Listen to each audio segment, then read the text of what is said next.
Hello नमस्कार दोस्तों, आप सभी का पीटीए परिवार में स्वागत है। बहुत बहुत अभिनंदन है आप सभी लोगों का।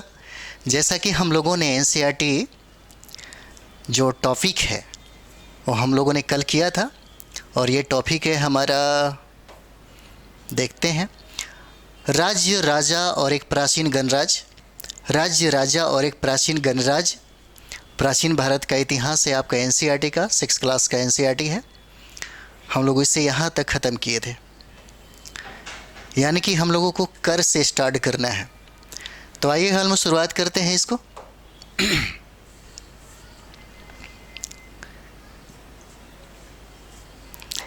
देखिए, कर का मतलब होता है टैक्स। जैसे भारत सरकार भी लेती है, दुनिया का हर कंट्री लेती है। तो उस समय जो राजा थे, तो राजा के सारे व्यवस्थाओं को संचालित करने के लिए पैसों की ज़रूरत होती है। और पैसे आएंगे कहाँ से?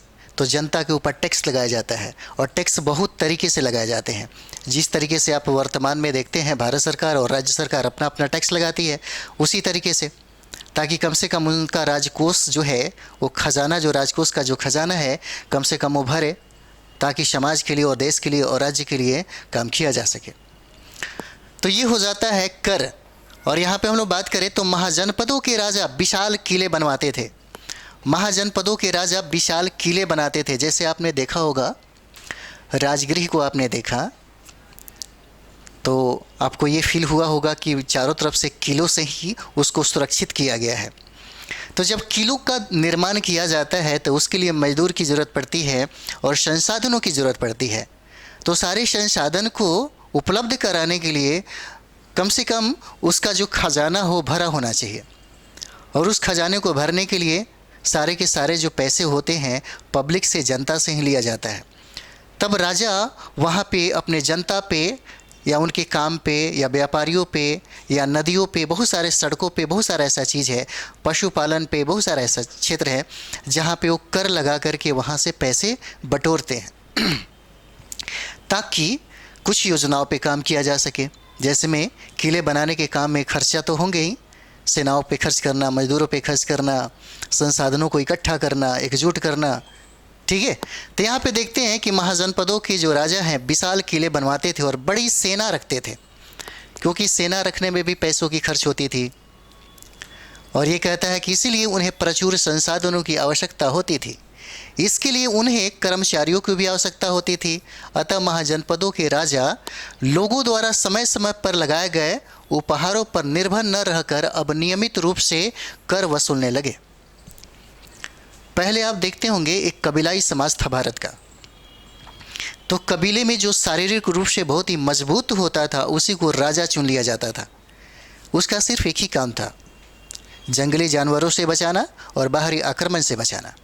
उसके एवज में वहाँ की जनता कुछ न कुछ उपहार स्वरूप उसको दिया करती थी, जिससे उसका भरण पोषण चलता था। लेकिन बाद में यही जो व्यवस्था थी, जो बलि या भाग के रूप में जाना जाता था, यही व्यवस्था थी धीरे धीरे एक विकराल या कह सकते हैं विस्तार रूप धारण कर लिया।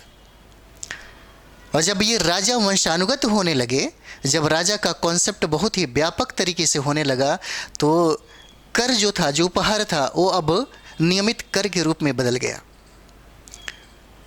अब राजा अपने प्रजा से नियमित तरीके से कर लेता था, ताकि सेना रख सके, ताकि संसाधनों का उपयोग कर सकते, ताकि बहुत सारी योजनाओं को, जो से बहुत सारा इमारतें होती थी, बहुत सारा किलेबंदी होता था, उसका निर्माण कर सके। तो यहाँ पे ये सब चीज़ें दिखाया जा रहा है। अच्छे तरीके से अध्ययन आप लोग कीजिए।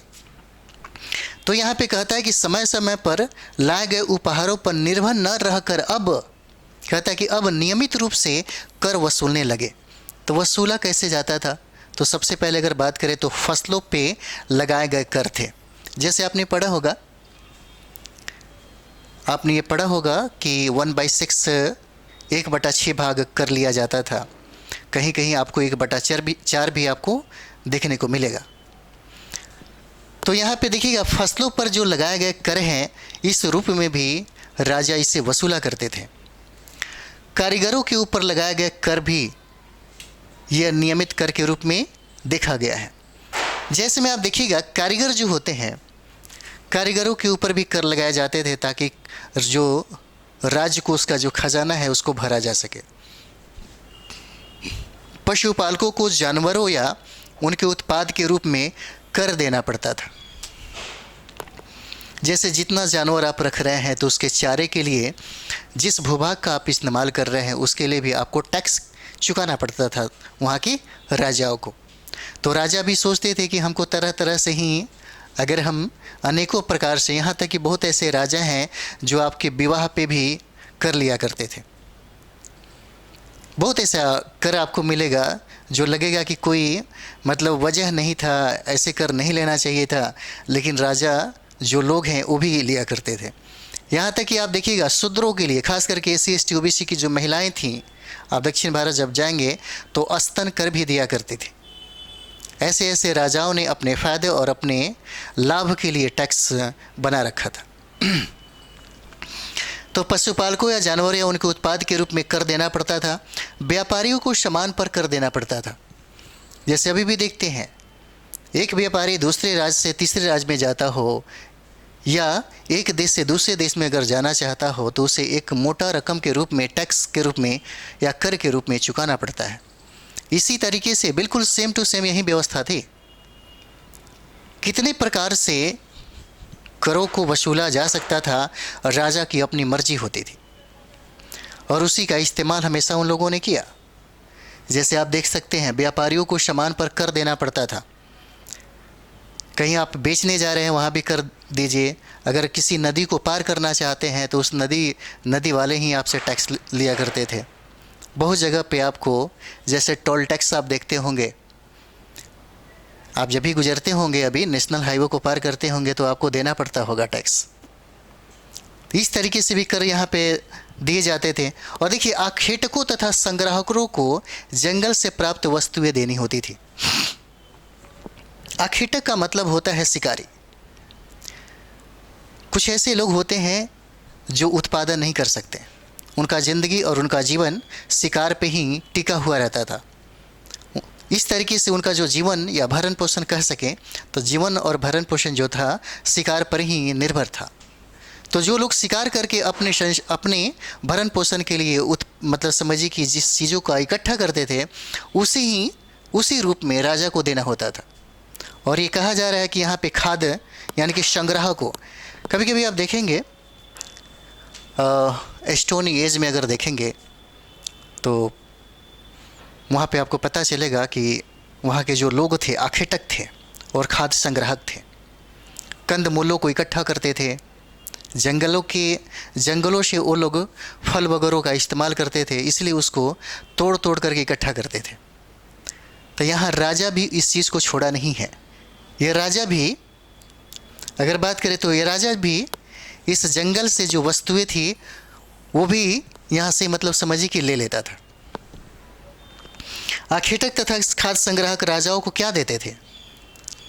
तो जैसे मैं शिकारी की अगर बात कर दिया जाए तो शिकारी क्या करते थे? जानवरों का शिकार करते थे, मछली पकड़ते थे। उसी तरीके से खाद्य संग्राहक कंदमूल जो मिट्टी से जो भी मिलता था उसे इस्तेमाल करते थे, नहीं तो जंगली जो फल का इस्तेमाल होता था उसी को वो लोग क्या करते थे, उसी के रूप में राजा के पास सौंप देते थे। चलिए हम लोग आगे देखते हैं। फिर एक टर्म है कृषि में परिवर्तन। यहाँ पे देखिए, कृषि में परिवर्तन। इस युग में कृषि के क्षेत्र में दो बड़े परिवर्तन आए। आप यहाँ से पढ़िए, बहुत अच्छी बात है, कॉन्सेप्ट आपको यहाँ पे मिलेगा। कृषि में परिवर्तन कैसे होता है तो देखिएगा, भारत में जब लोहा की खोज हुआ, यहाँ पे देखिए लोहा की खोज हुआ, ये लोहा की खोज ने क्रांति पैदा कर दिया। इस लोहा की खोज ने क्रांति पैदा कर दिया और लोहा ने ही द्वितीय नगरीकरण की स्थापना कर दी। लोहा से क्रांति पैदा कैसे हुआ तो क्रांति ये कहा जाता है कि आमूल चूल परिवर्तन हो जाता है। लोहा का इस्तेमाल जब कृषि में हुआ तो कृषि अधिशेष बढ़ गया। जब इसी लोहा का इस्तेमाल हथियार को बनाया गया तो साम्राज्य की शक्तियां बढ़ गईं। और जिस तरीके से मगध ने मगध ने इस दोनों का इस्तेमाल किया, तो मगध की उत्कर्ष भी आप पढ़ेंगे तो लोहा का योगदान बहुत ही ज़्यादा यहाँ पे दिखता है।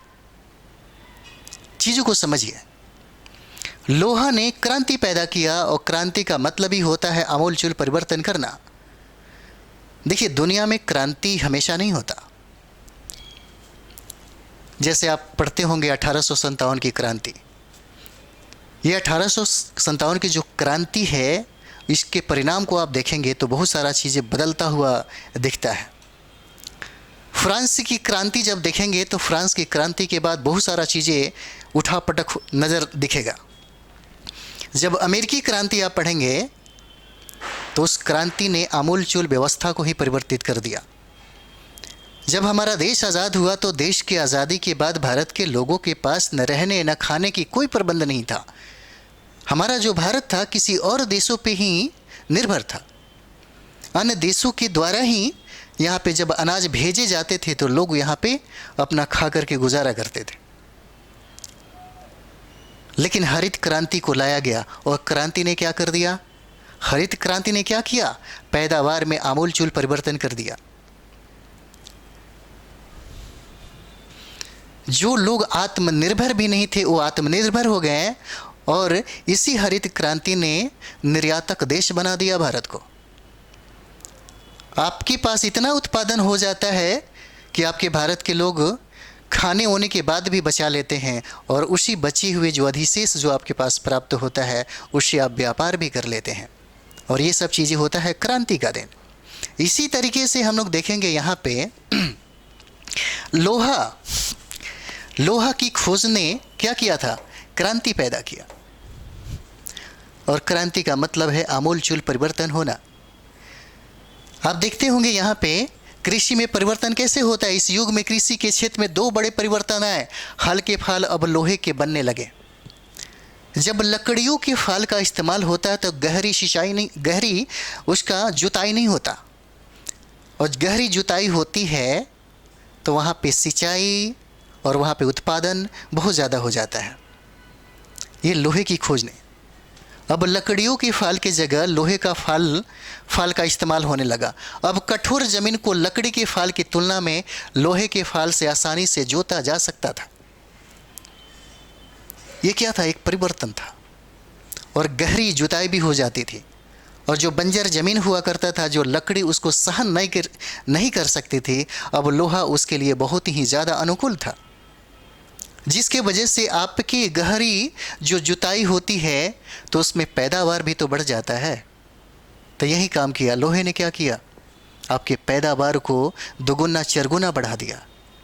और ये दोगुना चरगुना जो बढ़ाया, इससे आपका जो फसल का उत्पादन जो बढ़ा वो अधिशेष के रूप में हुआ।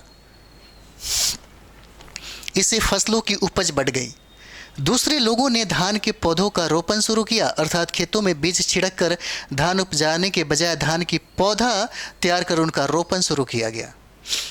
पहले था कि छिड़काव कर दिया जाता था, उसमें बहुत ऐसे पौधे निकलते मर जाते थे।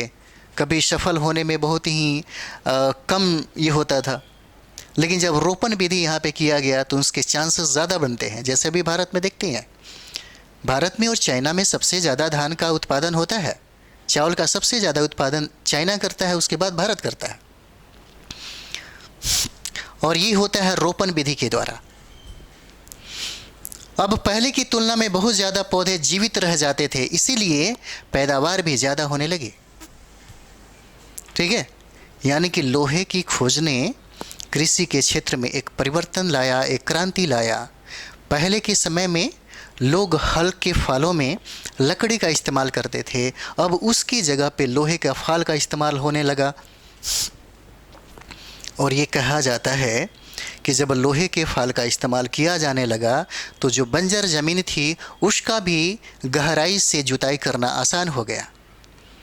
यानी कि जो पैदावार आपका बहुत ही कम ही उपजता था, वो लोहे के फाल से जो खेती होने लगी उससे आपका उत्पादन, उसके बाद आपका पैदावार बहुत ही ज़्यादा बढ़ गया। और यही जो पैदावार आपको बढ़ाया, यह अधिशेष के रूप में दिखता है। और यह अधिशेष जो है एक क्रांति के तौर पे क्या होता है? काम करता है। जैसे में हम लोग देखेंगे यहाँ पे क्या तुम बता सकते हो कि राजा इन परिवर्तनों को प्रोत्साहन क्यों देते होंगे? थोड़ा सा सोच के देखिएगा, क्यों देते होंगे? प्रोत्साहन देने का मतलब क्या था? हर लोगों को किसी न किसी चीज़ से फ़ायदा होता है, क्योंकि उनको पता था कि इस पे बहुत सारा टैक्स लगेगा और जितना ज़्यादा उत्पादन होगा उतना ही ज़्यादा राज्य कोष उनका भरेगा। उसके बाद जो जनता थी वो जनता समृद्ध हो जाएगी और व्यापार का जो एक सर्किल होता है वो तीव्र गति से चलने लगेगा। जब इसे प्रोत्साहन देना देखिएगा, भारत में किसानों को पहले की अपेक्षा आज के समय में बहुत ही ज़्यादा समझिए कि संतुष्ट नहीं किया जाता। हमारी अर्थव्यवस्था में कृषि एक रीढ़ की भांति काम जरूर करता है, लेकिन किसानों की स्थिति भारत में बहुत ही ज़्यादा दयनीय और बहुत ही ज़्यादा खराब है। सरकार भी इनके मांगों की मतलब समझिए कि ऊपर खरा नहीं उतरती और किसानों के माध्यम से ही हमारे भारतीय अर्थव्यवस्था है या दुनिया का कोई भी अर्थव्यवस्था है वो संचालित होता है, खास करके हम भारत की बात करें। और भारत में जो किसान हैं, जो आप देखते होंगे मतलब समझिए कि विदर्भ का क्षेत्र हो जाता है, जहाँ बहुत ऐसे किसान होते हैं जो अपना कर्जा चुका नहीं पाते, जिसके वजह से उनको यहाँ तक कि आत्महत्या करना पड़ता है। लेकिन इस समय अगर देखेंगे किसानों की स्थिति, यहाँ की मौर्या तक आप देखेंगे किसानों की स्थिति बहुत ही बेहतर होती है, बहुत ही अच्छे तरीके से उनका जीवन भरण पोषण सब कुछ अच्छा होता है। यहाँ पे आप देखेंगे सरकार इनको प्रोत्साहित करती है। जब आपके पास अधिशेष होगा, जब आप बाज़ार जाएंगे तो ज़रा सोच के देखिएगा, एक किसान के पास अगर अधिशेष होता है और अधिशेष अगर बाज़ार में जाता है तो एक बाज़ार बन जाती है। और जब उसे बिक्री करने के बाद जब ये घर पहुंचते हैं तो हो सकता है इनके संसाधनों में थोड़ा बढ़ोतरी हो जाए, इनको लगे कि फ़ैन खरीद लेना चाहिए, टीवी खरीदना चाहिए, तो फ़ैन और टीवी के चक्कर में एक उद्योग का एक बहुत बड़ा बाज़ार भी डेवलप हो जाएगा। जब बाज़ार डेवलप होगा तो सोचिए एक चीज़ से कितने चीज़ों को निशाना लगाया जा सकता है। इस तरीके से क्या होगा, उद्योग भी बहुत ही ज़्यादा विकसित होने लगेगा और साथ ही साथ व्यापार का भी क्या होगा, बढ़ोतरी होने लगेगा। और जब उद्योग विकसित होगा तो इस स्थिति में इस समय क्या होगा, कल कारखाने ज़्यादा लगेंगे, आविष्कार होने ज़्यादा लगेगा, जिस चीज़ का ज़्यादा डिमांड होगा उसके कारखाने यहाँ पे स्थापित किए जाने लगेंगे। इस तरीके से क्या हो जाता है, देश का और राज्य का क्या होगा, तरक्की और विकास होने लगता है। एक कृषि और एक लोहा ने क्या क्या नहीं ला दिया। एक लोहे ने कृषि में आपका इतना ज़्यादा डेवलपमेंट कर दिया और साथ ही साथ उस राजा की शक्तियों को भी बढ़ा दिया और साथ ही साथ उद्योग व्यापार में भी बहुत ही ज़्यादा बढ़ोतरी किया। और साथ ही साथ अगर बात कर दिया जाए तो समाज में, राजनीति में, धर्म और संस्कृति में भी इसका कहीं ना कहीं एक अलग आयाम दिखता है। एक लोहे की प्राप्ति से इतना सारा चीज़ें प्राप्त हो सकता है।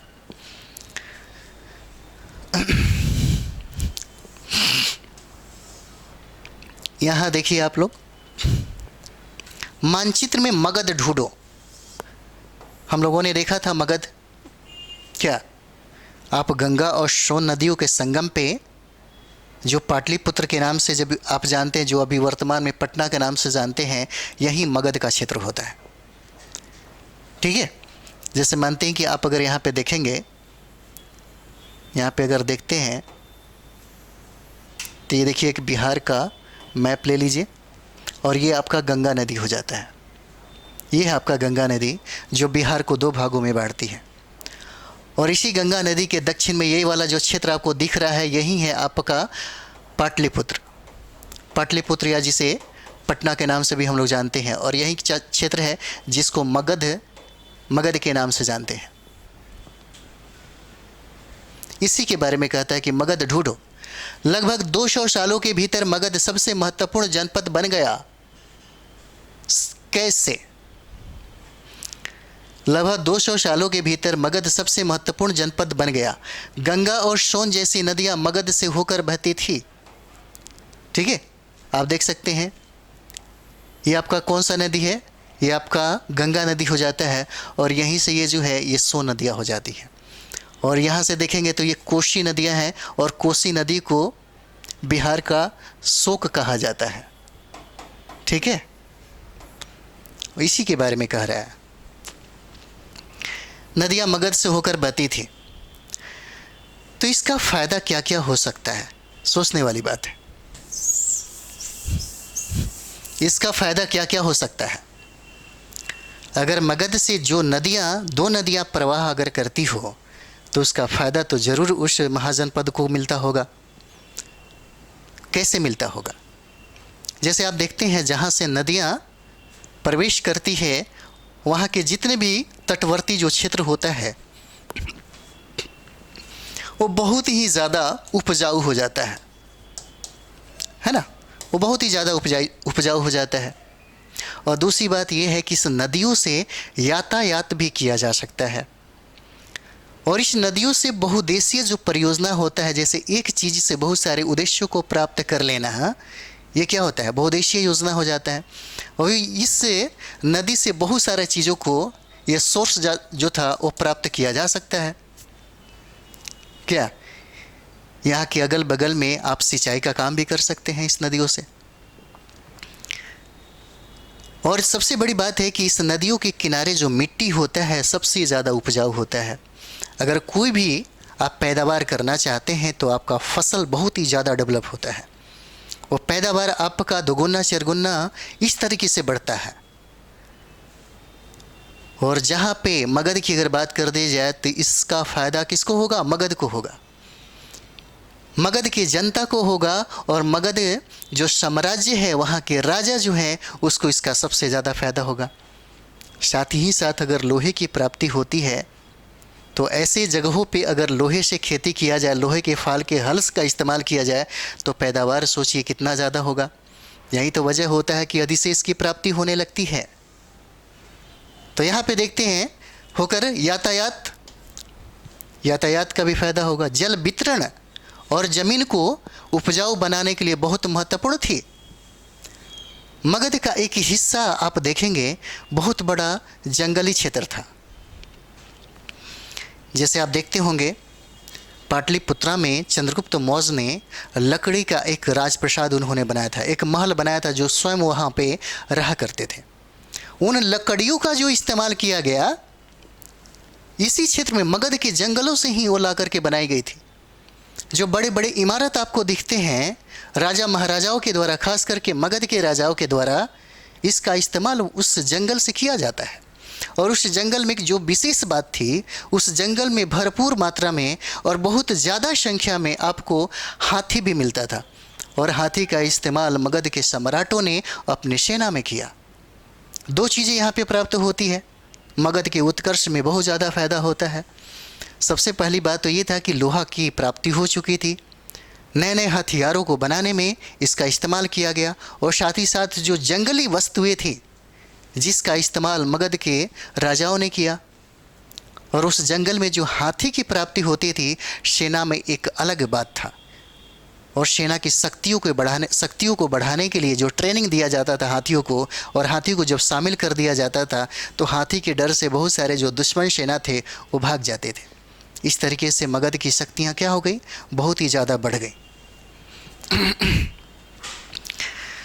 मगध का एक हिस्सा जंगलों से भरा था। इन जंगलों में रहने वाले हाथियों को पकड़कर उन्हें प्रशिक्षित कर सेना के काम में लगाया जाता था। यही नहीं, जंगलों से घर, गाड़ियाँ तथा रथ बनाने के लिए लकड़ी मिलती थी। इसके अलावा इस क्षेत्र में लौह एस की खदानें हैं।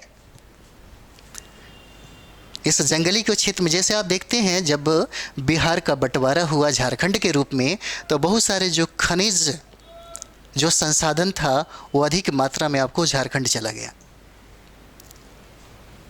झारखंड खनिज के मामले में, अश्क के मामले में बहुत ही धनी है, बहुत ही अमीर है।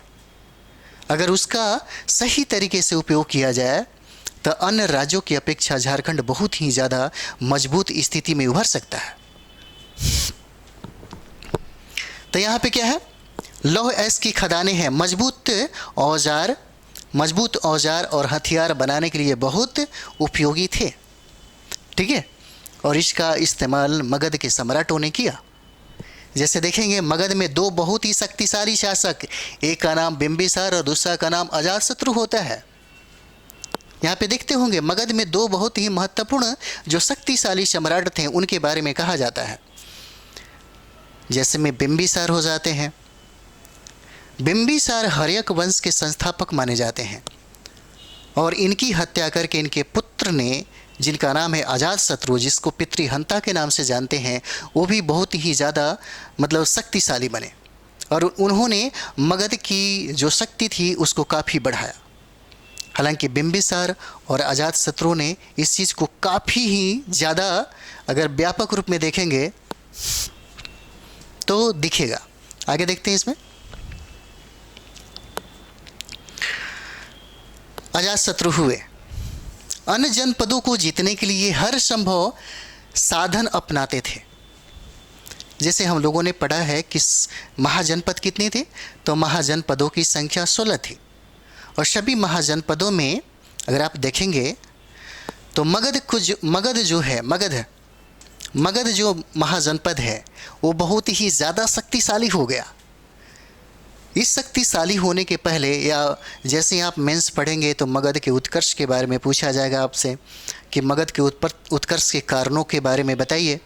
तो ये जो सारा कारण आपको यहाँ पे दिख रहा था, ये जो कारण आपको दिख रहा था, अगर आप इसको अच्छे से समझ जाते हैं तो यहाँ भी बहुत सारे पॉइंट आपको मिल जाएंगे मेंस को लिखने के लिए। तो देखिए कहता है यहाँ पे कि महापद्म नंद एक और महत्वपूर्ण शासक थे। महापद्म नंद एक और महत्वपूर्ण शासक थे। उन्होंने अपने नियंत्रण का क्षेत्र इस उपमहाद्वीप के उत्तर पश्चिम भाग तक फैला लिया था। बिहार में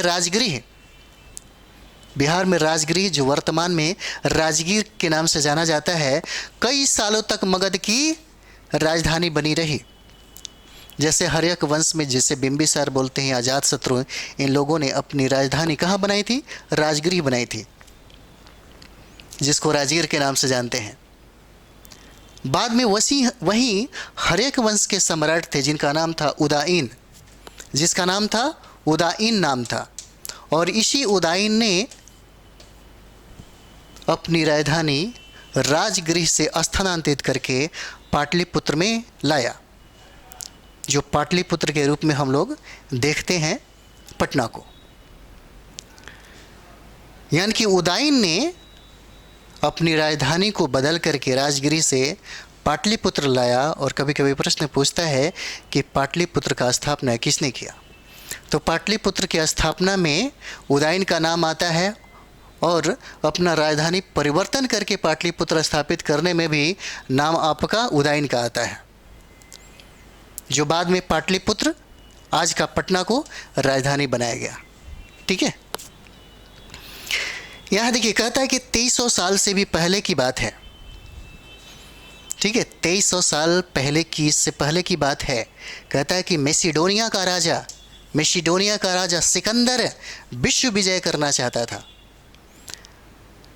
यहाँ पे देखिएगा एक समकालीन आपको मिलेगा, मगध पे राज करने वाले बहुत ही ज़्यादा शक्तिशाली, जिसका नाम था घनानंद। पूछा जाता है कि ये सिकंदर जब महान भारत पहुँचे थे तो उस समय उनके समकालीन भारत का सम्राट कौन था? तो आपको घनानंद हो जाएगा। ठीक है, घनानंद हो जाता है। और घनानंद ही चाणक्य की बहुत ज़्यादा बेइज्जत किया था, क्योंकि ये लोग कभी नहीं ये चाहते थे कि एक ब्राह्मणों का क्योंकि उस समय मुझे जहाँ तक लगता है कि ये लोग भली बात ही समझते थे और यही वजह था कि उस समय ब्राह्मणों की कोई वर्चस्व नहीं थी। क्योंकि उसी समय आप देखेंगे प्राचीन भारत के इतिहास में मौर्यों तक शूद्र राजा ही हमेशा सम्राट बना है।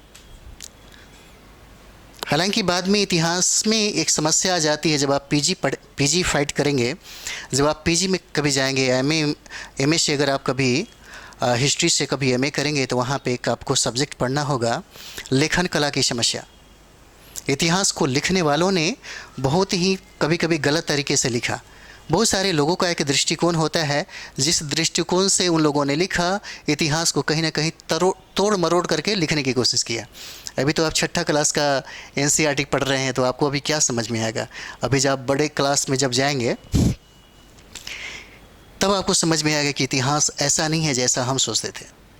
ठीक है, हालांकि यहाँ भी स्पष्ट नज़र आ रहा है, लेकिन आपको नहीं दिखाई देगा। आप बहुत ज़्यादा अध्ययन करेंगे, 6, 7, 8, 9, 10, 11, 12, फिर ग्रेजुएशन, फिर आप पीजी करेंगे, फिर नेट जेआरएफ करेंगे, फिर पीएचडी करेंगे, तब जाके समझ में आएगा कि अच्छा इतिहास ये कहती है। ठीक है, तो ये हो जाता है। तो मैसिडोनिया का जो राजा सिकंदर है, विश्व विजय करना चाहता था। पूरी तरह सफल न होने पर भी वह मिस्र और पश्चिमी एशिया के कुछ राज्यों को जीतता हुआ भारतीय उपमहाद्वीप में ब्यास नदी के किनारे तक पहुंच गया। ठीक है, देखिए यहाँ पे कहता है कि ब्यास नदी तक क्या हुआ, वो पहुंच गया, ब्यास नदी के किनारे तक पहुंच गया। जब उसने मगध की ओर कूच करना चाहा, देखिए यही मगध की बात है। दुनिया का, जैसे अरिस्टोटल को, यानी कि आप देखिएगा जो सिकंदर महान है, अलेक्जेंडर जिसको बोला जाता है, इनके गुरु थे अरस्तु, और शिष्य भी गजब के मिले। विश्व विजेता का ख्वाब और एक सपना लेकर के भारत की ओर उन्होंने रुख किया, तो भारत की जो शक्ति थी, जो समृद्धि थी, उसी से उसके सेना हार गए, उसके भय, उसके आतंक, उसके डर को देख करके। आप सोच सकते हैं कि उस समय मगध कितना शक्तिशाली होगा कि एक विश्व विजेता जिसके पास लड़ने की कला में निपुण थे वो लोग, जिनके पास षड्यंत्र का एक अलग तरीका था, जो लोग एक डिसिप्लिन में लड़ाइयाँ लड़ते थे। और कहा यह भी जाता है कि सिकंदर हमेशा जीतता हुआ वो ब्यास नदी तक पहुंच गया, और जो उत्साह था, लबालब से भरा हुआ जो उत्साह था, वो एकदम अलग तरीके से दिख रहा था। लेकिन जैसे ही ये ब्यास नदी तक पहुंचते हैं तो उनकी सेना उन्हीं को हरा देते हैं, क्योंकि उनके सेनाओं में मगध सम्राटों का जो डर था, उनके शक्तियों का जो डर था, वो साफ साफ नजर आने लगा। हालांकि सिकंदर बोलते हैं कि मुझे अपने सेनाओं के द्वारा ही मुझे हारना पड़ रहा है। मगध के जंगल में जब वो प्रवेश करते हैं तो लगभग 25% उनका जो सेना है वो समझ ही नहीं पाता, और उस जंगल के रहस्य से वो लोग अनजान होते हैं, अनभिज्ञ होते हैं, जिसके कारण उन्हें अपनी जान गंवानी पड़ती है। उसके सिपाहियों ने इनकार कर दिया, मगध की ओर कूच करना चाहा तो उसके सिपाहियों ने इनकार कर दिया। क्यों? उनको डर लग रहा था कि मगध में घनानंद नाम का एक सम्राट है जो बहुत ही ज़्यादा शक्तिशाली है, उसके पास बहुत बड़ी संख्या है, उसके पास हाथियों का एक हुजूम है, उसके पास पैदल सैनिकों की संख्या बहुत ही ज़्यादा है। उसकी सैनिक शक्तियों के भय से इतना ज़्यादा भयभीत हो गए कि मगध में प्रवेश करना इनके लिए आफत बन गया। हालांकि सिकंदर ने अपने सेनाओं को मोटिवेट करने में थोड़ा भी कसर नहीं छोड़ा होगा, लेकिन जो लोग पहले से डर जाते हैं वो मर जाते हैं, वही वाला हाल हुआ। सिकंदर के लाख कोशिश के बाद भी उनके सेना लड़ने को तैयार नहीं थे, और उन्होंने ये बात कही थी कि मैंने 1000 कोशिश किया, लेकिन हमारे सेनाओं ने हमारे मनोबल को मार डाला, हमारे जीते जी हमारे विजय को, जो हम उत्साह से भरे हुए थे, जो लबालब थे, वो हम जीते ही नहीं पाए। इसीलिए उसने ये बार बार कही थी, हमें अपने लोगों ने, अपने सेनाओं ने हमें क्या कर दिया, हरा दिया। और अंततः वहाँ से ये लौट गए, और वहाँ से ये क्या करते हैं, लौट जाते हैं।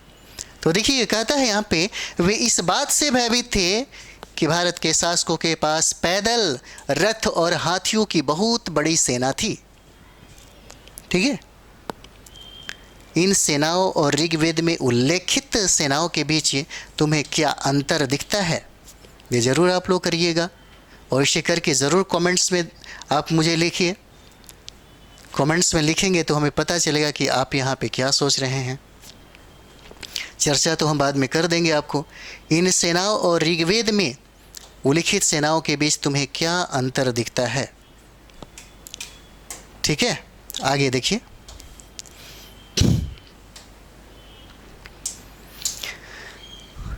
दूसरा हम लोग देखेंगे, आप देखते होंगे वज्जी जो महाजनपद है उसके बारे में भी हम लोग देखते हैं। जैसे अगर हम लोग बिहार को देखेंगे तो ये देखिए गंगा नदी है जो 2 भागों में काटती है। तो गंगा के दक्षिण में जो महाजनपद है उसको हम लोग मगध बोलते हैं, ठीक है, मगध। और जो गंगा के उत्तर में है वैशाली दरभंगा का जो क्षेत्र है, यहाँ पे आप देखेंगे इसी को हम लोग क्या बोलते हैं, यहाँ देखिए इसी को हम लोग वज्जी बोलते हैं, वैशाली।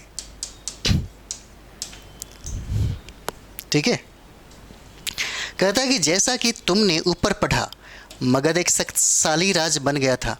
मगध एक शक्तिशाली राज बन गया था। उसके नज़दीक ही वज्जी राज्य था जिसकी राजधानी क्या थी? वैशाली थी। ठीक है, पूछा जाता है वज्जी की राजधानी कहाँ है? तो वैशाली हो जाएगा। कहाँ हो जाता है? वैशाली हो जाएगा। और वर्तमान में अगर वज्जी की बात कर दिया जाए तो आपको वैशाली दरभंगा का क्षेत्र होता है। और पूरे महाजनपद में प्राचीन भारत के इतिहास में पहला गणतंत्र जिसे वैशाली वज्जी के रूप में हम लोग जानते हैं, ये प्राचीन भारत ही नहीं बल्कि विश्व के इतिहास में ये पहला प्रमाण है। और यहाँ से प्रश्न पूछा जाता है और आता भी है। यहाँ एक अलग किस्म की शासन व्यवस्था थी जिसे गण या संघ कहते थे। ठीक है, गण या संघ में कई शासक होते थे और इसमें से प्रत्येक व्यक्ति राजा कहलाता था। ये सभी राजा, चीज़ों को यहाँ पे समझिएगा, गण बहुत सारे राजाओं का एक समूह होता है। यानी कि मान सकते हैं 10 या 8 जो भी हो, वो सभी लोग इकट्ठा बैठ कर के जब भी कोई निर्णय लेना होता था तो निर्णय बहुमत के आधार पे होती थी। ऐसा नहीं कि कोई शक्तिशाली उसमें हो और अपना निर्णय सुना दिया और लोग उसको मानने को विवश हो गए, ऐसा नहीं है। इसमें सभी लोगों के सम्मान, सभी लोगों के निर्णय का सम्मान होता था। देखिए, कहता है इसमें ये सभी राजा विभिन्न अनुष्ठानों को एक साथ संपन्न करते थे। एक साथ कहने का मतलब होता है कि अगर कोई भी अनुष्ठान अगर हो तो राजा समान रूप से इसमें भागीदार लेता था और सभी को इकट्ठा होना पड़ता था। इसका मतलब ये है कि अगर कोई जनहित में कोई निर्णय लेना हो तो वहाँ पे कोई एक व्यक्ति इसका निर्णय नहीं दे सकता था। वो निर्णय बहुमत के आधार पे होती थी, जनमत के आधार पे होती थी। हालांकि वहाँ पे जनता इस निर्णय में भाग नहीं लेती थी, जनता को अलग रखा जाता था। सभाओं में बैठक, ये बातचीत, बहस और वाद विवाद के जरिए तय करते थे कि क्या करना है और किस तरह करना है। देखिए, सभाओं में बैठकर ये बातचीत, सभाओं में बैठकर बातचीत मतलब एक राजाओं का जो समूह होता था, किसी मुद्दे पे वो सारे लोग बैठ कर के बातचीत करते थे। बातचीत से जो हल निकलता था वो बहुमत के द्वारा होती थी, जनमत के द्वारा होती थी और तब जाकर के उस पर अमल किया जाता था।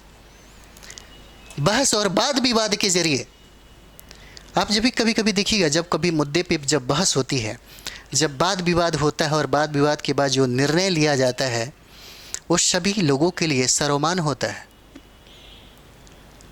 और वहाँ पे वाद विवाद इसलिए किया जाता है ताकि सभी लोगों के हित की बात हो रही होती है। हर लोग अपने दृष्टिकोण से, अपने नज़रिए से समाज के हित के लिए बात कर रहे होते हैं। जैसे कभी कभी आप देखते होंगे पार्लियामेंट में बहुत ज़्यादा वाद विवाद होता है किसी विषय पे, तब जाकर के पक्ष विपक्ष में एक मत होती है, तब जाकर के उस पर राय बन जाता है कि अब इसे पारित करना चाहिए या नहीं करना चाहिए। और इसके बाद विवाद में कतई कई दिन लग जाते थे।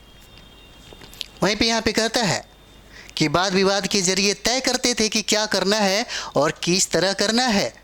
शत्रुओं के आक्रमण से निपटने के लिए वे मिलकर चर्चा करते थे। शत्रुओं से निपटने के लिए वो मिलकर चर्चा करते थे। जैसे कभी कभी आप देखते हैं, कहा जाता है कि जब किसी, जैसे अब भारत की बात करें तो भारत के पार्लियामेंट में आप देखते होंगे, जब किसी विषय पे जब बहुत ही गहन विचार होता है, जब वाद विवाद होता है, वार्तालाप होता है, एक पक्ष दूसरे पक्ष को सुनता है, दूसरा पहले पक्ष को सुनता है, तब जाकर के जो निर्णय निकलती है उसमें जनता का हित सबसे ज़्यादा होता है, देश का हित सबसे ज़्यादा मान्य होता है। उसमें किसी की शक्तियाँ एक हाथों में नहीं दिखाई जाती है। और यही वजह होता है कि जो गण होता है, जो राजाओं के समूह को गण यहाँ पे दिखाया गया है, उसमें सभी लोगों का जो समान वैल्यू है उसमें यहाँ पे समान और सम्मानित किया गया है। जैसे देखते होंगे, स्त्रियाँ, दास तथा कर्मकार इन सभाओं में हिस्सा नहीं ले सकते थे। याद रखिएगा, पूछा जा सकता है आपके पीटी में। स्त्रियाँ, दास तथा कर्मकार इन सभाओं में क्या करते थे? इन सभाओं में हिस्सा नहीं ले सकते थे। ठीक है, आगे देखेंगे हम लोग इसको। यहां पे देखिए, वजी संघ का यह वर्णन दिघ निकाय से लिया गया है। पूछा जा सकता है आपसे कि वजी संघ का जो वर्णन है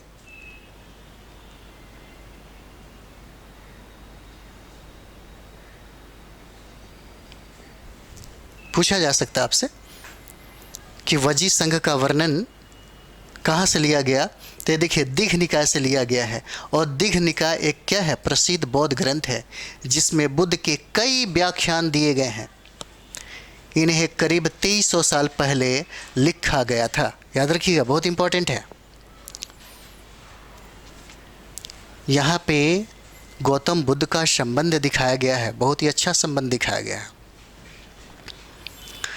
वजी संघ का यह वर्णन दिघ निकाय से लिया गया है। ठीक है, कहा गया कि दिघ निकाय एक प्रसिद्ध बौद्ध ग्रंथ है जिसमें बुद्ध के कई व्याख्यान दिए गए हैं। इन्हें करीब 2300 साल पहले लिखा गया था। ठीक है, पॉइंट अच्छा है, याद रखिएगा। यहाँ पे देखिए अजातशत्रु, जिसे अजातशत्रु और वजी संघ, तो यहाँ पे देखिएगा इसमें लिखा है अजातशत्रु वजी संघ पर आक्रमण करना चाहते थे। अजातशत्रु अपने साम्राज्य को विस्तार करने के लिए वो चाहते थे कि वजी को भी अपने मगध में शामिल कर लिया जाए, लेकिन वजी को शामिल करना इतना आसान नहीं था। वजी पे आक्रमण करना भी इतना आसान नहीं था। इसलिए इनको कोई सूझबूझ नहीं हो रहा था, तो अपने सलाहकार को गौतम बुद्ध के पास भेजा उन्होंने, राय लेने के लिए, विचार लेने के लिए कि हम वजी को जीतना चाहते हैं, हमको क्या करना है। देखिएगा यहाँ पे लिखा है, उन्होंने अपने मंत्री वश्यकार को बुद्ध के पास सलाह के लिए भेजा। बुद्ध ने उनसे पूछा कि क्या वजी सभाएं नियमित रूप से होती है। यहां देखिए बहुत अच्छी बात है, जब वश्यकार वहां पे पहुंचते हैं बुद्ध से सलाह लेने के लिए कि सम्राट जो है अजातशत्रु वजी को जीतना चाहते हैं, तो सवाल पूछा जाता है बुद्ध के द्वारा, वजी के बारे में जानना चाहते हैं, तब उन्होंने क्या उपाय बताया। बुद्ध ने उनसे पूछा कि क्या वजी सभाएं नियमित रूप से होती है, उनमें सभी सदस्य उपस्थित होते हैं। जब उन्हें पता चला कि ऐसा होता है, उन्होंने कहा वजीवासी तब तक उन्नति करते रहेंगे जब तक वे पूर्ण और नियमित सभाएं करते रहेंगे। ठीक है, कहने का मतलब है जहां पे नियमित रूप से सभाएं होती हो, सभी सदस्य उपस्थित होते हो, उस शक्तियों को तोड़ना बहुत ही मुश्किल होता है। उसमें गुटबाजी करना बहुत मुश्किल होता है। और बुद्ध ने ये बात कहा कि जहाँ पे ये सब चीज़ें नियमित होता हो, वहाँ पे क्या क्या होगा? उन्होंने कहा कि वे पूर्ण और नियमित सभाएं करते रहेंगे। फिर उन्होंने कहा कि आपस में मिलजुल कर काम करते रहेंगे। उन्होंने कहा कि वज्जी तब तक उन्नति करते रहेंगे जब तक वे पूर्ण और नियमित सभाएं करते रहेंगे। आपस में मिलजुल कर काम करते रहेंगे, पारंपरिक नियमों का पालन करते रहेंगे, बड़ों का सम्मान, समर्थन और उनकी बातों पर ध्यान देते रहेंगे। वज्जी महिलाओं के साथ जोर जबरदस्ती नहीं करेंगे और उन्हें बंधक नहीं बनाएंगे। शहरों तथा गांवों में चैत्यों का रख रखाव करेंगे। देखिए कितनी अच्छी बात थी यहाँ पे।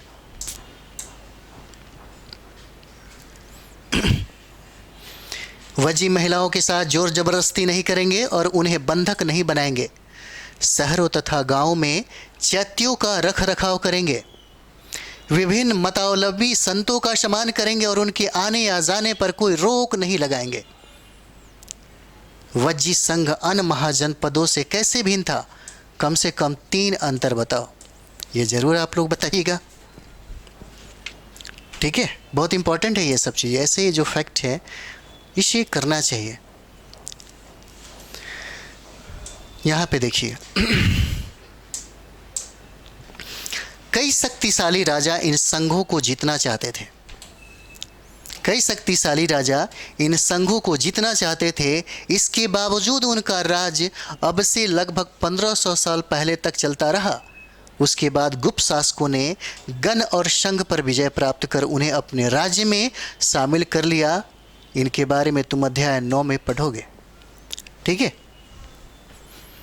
तो यहाँ पे देखिएगा ये सब चीज़ें जो होता है इतिहास में प्लस पॉइंट तो ये हो जाता है कि कॉन्सेप्ट यहाँ से दिया, और दूसरी बात ये है फैक्ट का भी आप कलेक्शन करना चाहें तो यहाँ से कर सकते हैं। यहाँ पे कारण भी आपको बताया गया कि वज्जी को क्यों नहीं जीता जा सकता, और वज्जी को जीतने के लिए मगध का सबसे शक्तिशाली सम्राट अजातशत्रु को भी, यानी कि जो वश्यकार, जो सलाहकार, यानी कि बुद्ध की शरण में भेजना पड़ता है। जो षड्यंत्रकारी होते हैं वश्यकार, क्या सवाल पूछा जाता है, बुद्ध उसका क्या जवाब देते हैं, ये सब का सब चीज़ें यहाँ पे स्पष्ट नज़र आता है। फिर उसके बाद देखेंगे कई शक्तिशाली इन संघों को जीतना चाहते थे, बावजूद उनका राज्य अब से लगभग 1500 साल पहले तक चलता रहा। उसके बाद गुप्त शासकों ने गण और संघों पर क्या कर लिया? विजय प्राप्त कर लिया, जो हम लोग आगे की क्लास में पढ़ेंगे, बहुत डिटेल्स में पढ़ेंगे। ये 6 क्लास का है, जहाँ तक है इसका लेवल, इससे ही हम ज़्यादा बता रहे हैं आपको, ठीक है? और कल्पना करो, जो आप देख सकते हैं यहाँ पे, कल्पना करो वैशाली के उस सभागार में तुम अंदर झांक रहे हो जहाँ मगध के राजाओं द्वारा आक्रमण का सामना करने के विषय पर चर्चा की जा रही है। तुमने क्या सुना? ठीक है, तो आप लोग ज़रूर यहाँ से जो भी क्वेश्चन होता है एक बार कर लेंगे, इसका ज़्यादा फ़ायदा है, ठीक है? इसका ज़्यादा फ़ायदा हो जाता है, ठीक है? अब इसके आगे वाला क्लास हम आपको एक छोटे से ब्रेक के बाद आते हैं, ठीक है?